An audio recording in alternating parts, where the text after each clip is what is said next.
오늘 신문입니다. 먼저 조선일보입니다. 사진부터 좀 보실까요? 좁은 가구 안에서 아이가 공부를 하고 있습니다. 이게 뭘까? 이른바 스터디룸이라고 불리는 가구입니다. 가로 1.1m, 세로 0.8m, 상당히 비좁죠. 이 모습도 놀라운데 가격은 더 놀랍습니다. 200만 원이 넘습니다.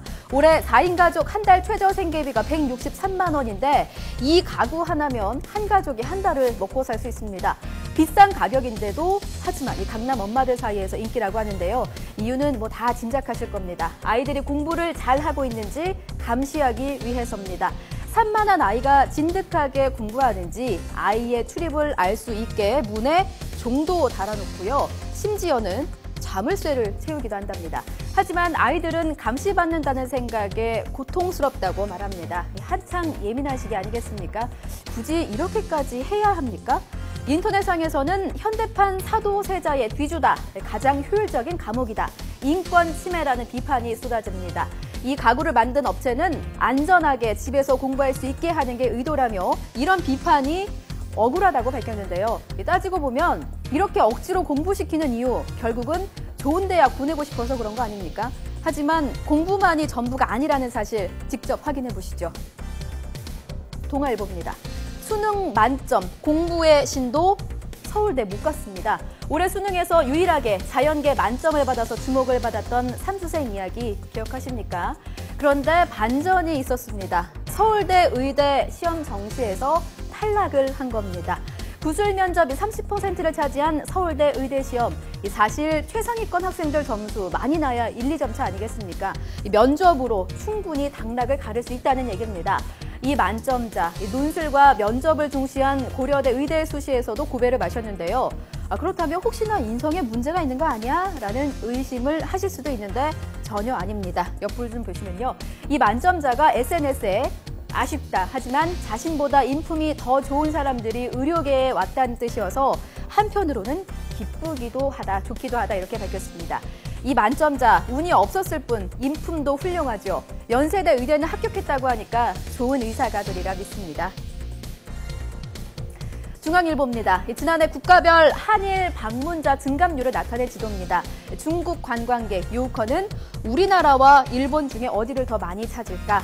보시는 것처럼 일본 방문객이 월등히 많습니다.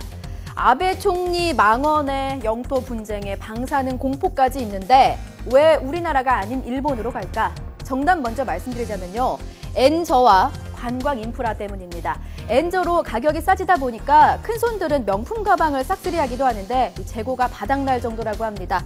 볼거리도 많고요. 일본 정부도 워낙 적극적으로 지원을 해주다 보니까 많이 찾을 수밖에 없겠죠. 1인당 쓰고 가는 금액도 껑충 뛰고 있습니다. 지난해 유우커 한 명이 일본에서 쓰고 가는 돈은 11만 엔을 넘습니다. 미국인보다 4배 더 많이 쓰고 간다고 하네요. 일본은 최근 중국과 홍콩, 대만에서 부유층을 상대로 한 조사에서 아시아 매력국가 10위에서 1위로 껑충 뛰어 올랐습니다. 관광산업을 살리려는 정부의 고민이 깊어질 수밖에 없겠네요. 경향신문입니다. 창업자들의 천국, 미국 실리콘밸리에 인도 바람이 거셉니다.